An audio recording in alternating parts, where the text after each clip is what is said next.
औज़ुबिल्लाहि मिनश्शैतानिर्रजीम बिस्मिल्लाहिर्रहमानिर्रहीम। नाज़रीन, मेरा नाम है ज़ुबैर अहमद गजाना एडवोकेट और आज हमारे साथ मौजूद हैं सीनियर कानूनदान जनाब एजाज़ चुगताई साहब। आज हम जिस मौजू पे बात करेंगे वो है इंसानी ज़िंदगी में नफ्स और शैतान की कशमकश और दौरे हाज़िर में सोशल मीडिया का इसके साथ ताल्लुक़। तो सबसे पहले मैं जो सवाल करना चाहूँगा एजाज़ चुगताई साहब से वो ये है कि नफ्स क्या है? नहमदी व नसल्ली अला रसूलिल करीम फमा बाद औज़ु बिल्लाहि मिनश शैतानिर रजीम बिस्मिल्लाहिर रहमानिर रहीम वमा अबर्री नफ्सी। गुज़ारिश ये है कि फ़िलहाल सवाल चूँकि शैतान के हवाले से किया जा रहा है तो नफ्स की बहुत सारी पॉजिटिव और मुस्बत हालतें तो हैं जिनका कमा हक़्क़ुहू इहाता किया जा सकता है, लेकिन शैतान के हवाले से नफ्स जो है वो नेगेटिव सेंस में इस्तेमाल होता है कि एक ही छुरी है, उससे आप काट भी सकते हैं किसी के गले को और उससे आप खैर बरकत के लिए किसी फ्रूट को, किसी फल सब्जी को काट के अपने लिए खैर बरकत का बाइस बना सकते हैं। शैतान की मकारियाँ या शैतान के साथ कशमकश जो है सोशल मीडिया के हवाले से, इसमें सिर्फ एक ही बात है कि हम बार बार अल्लाह तबारक व तआला के वजूद पाक को, हाज़िरी को, मौजूदगी को हम माइनस कर देते हैं, मनफी कर देते हैं। हालांकि अल्लाह तबारक व तआला ने कुरान पाक में फरमा दिया क्या कि तुम जहाँ एक हो वहाँ दूसरा रब्बे कायनात है, जहाँ दो हो वहाँ तीसरा रब्बे कायनात है, वाला हाज़िल कयास। लिहाजा नफ्स सेक्स के हवाले से आजकल सोशल मीडिया के ऊपर जो दमा चौकड़ी मची हुई है, जो एब्यूसिव सिलसिले चल रहे हैं, वो सिलसिला दराज इस चीज़ को भी साबित करते हैं कि अल्लाह तबारक व तआला ने फरमाया कि हमने आसान तर्जुमा, हमने जिन और इंसानों की कसीर तादाद को जहन्नम का ईंधन बनने के लिए ज़मीन पर फैला दिया है। और हैरत में इंसान उतरता चला जाता है जब वो देखता है कि इंसान किस कदर ज़ौक़, शौक़, मेहनत और वल्वले और किस हाई लेवल ऑफ फ्रीक्वेंसी से जहन्नम की तरफ बढ़ रहे हैं।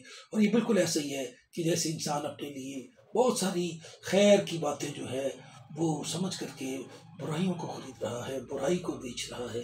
शैतान की मकारी को देखना है तो मेरे इस शो के हवाले से, जिसमें फाजिल दोस्त हमारे बैठे हुए हैं ज़ुबैर अहमद गजाना साहब एडवोकेट साहब, मैं सिर्फ एक ही गुजारिश करूँगा, एक ही बात को मद्देनज़र रखिए कि क्या मैं अपने बाप की मौजूदगी में कोई ऐसी हरकत सोच सकता हूँ या कर सकता हूँ? अगर मैं ऐसा नहीं कर सकता तो क्या मैं अगर ऐसी कोई हरकत सो कॉल्ड लोनलीनेस में करता हूँ तो क्या मैंने रब्बे कायनात के वजूद को माइनस और मनफी नहीं कर दिया? और रब्बे कायनात के वजूद को मनफी करने के बाद मैं सिर्फ मनफी ही एक्टिविटीज़ कर सकता हूँ। पॉजिटिव एक्टिविटी के लिए बहुत ज़रूरी है कि इंसान रब्बे कायनात के सामने हाजिर रहे और इसका सिर्फ एक ही म्यार है, अपने आप को पाक-बाज़ ना जतलाया जाए और मेरी खलवत और जलवत, मेरा लोगों से मिलना मिलाना और मेरा अकेलापन अगर इक्वली पाकीज़ा है तो रब्बे कायनात की ब्लेसिंग्स जो हैं वो मेरे ऊपर उतरी हुई हैं। स्टार्ट हमने एक हवाले से किया था कि हज़रत यूसुफ अलैहिस्सलाम ने भी कहा कि वमा उबर्री नफ्सी, कि मैं अपने नफ्स को बरी नहीं करता, एक्विट नहीं करता, क्योंकि ये तो बुराई ही की तरफ माइल करता है। जी सर, कितना आसान हो गया है इस जदीद दौर में, गैजेट्स के दौर में, इंटरनेट के दौर में, सोशल मीडिया के दौर में कितना आसान हो गया है नौजवान नस्ल के लिए, जवानों के लिए, नौजवानों के लिए एक इस तरह की एब्यूसिव कंटेंट की एक्सेस जो है वो कितना उनके लिए मुज़र है, कितना नुकसानदेह है, इस पे ज़रा रोशनी डालिए।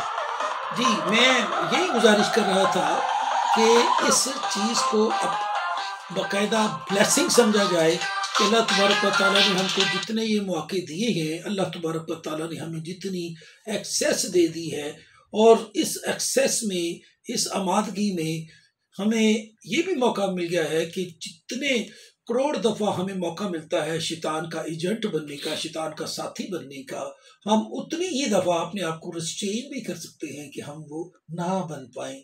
तो इसको एक ब्लेसिंग भी समझा जा सकता है कि इतने मौके अगर हमें नेगेटिविटी के मिले हैं तो वहाँ से बच के, खुद को डिस्टेन करके, खुद को बचा करके, अपने दामन को कांटों से तकवा तज़किया पर रह करके हम अपने आप को बचा भी सकते हैं। तो इस सोशल मीडिया को ब्लेसिंग्स के तौर पर भी यूज़ किया जा सकता है।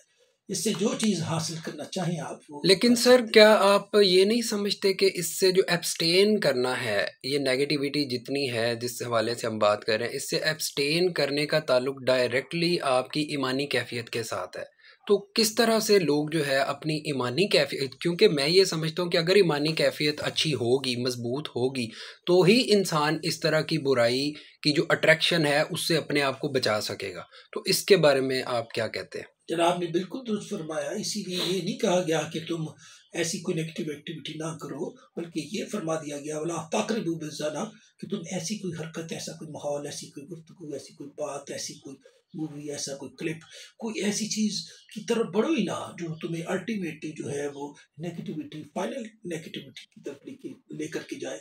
इसलिए आपके नफ्स की डेफिनेशन ये है कि आपका नफ्स शैतान की मकारियों के ऊपर एक वॉच डॉग के तौर पे हो, और इस कदर मजबूत किले में आप हो कि जब भी कोई हमला हो, जैसे अल्लाह तबारक व तआला ने फरमाया कि अल्लाह के बंदों पे जब कोई हमला होता है तो उनकी दिल की आंखें फौरन खुल जाती हैं और वो हाई अलर्ट हो जाते हैं, और वो अल्लाह तबारक व तआला की रहमत के किले में महसूर हो जाते हैं, महफूज हो अच्छा सर, जाते हैं। ये फरमाइएगा कि किस तरह ये छोटे छोटे एलिमेंट्स जो हैं, छोटे छोटे एस्पेक्ट्स, छोटी छोटी इंस्टिगेशंस मिलकर आपको एक बड़े गुनाह की तरफ लेके जाती हैं, इस पर ज़रा रोशनी डालिएगा। मैंने वही बात की है कि कोई ऑफेंस है या कोई गुनाह है, उसके एसेंशियल्स है, उसमें प्रेपरेशन है, इन्वॉल्वमेंट है, माइंड की इन्वॉल्वमेंट है।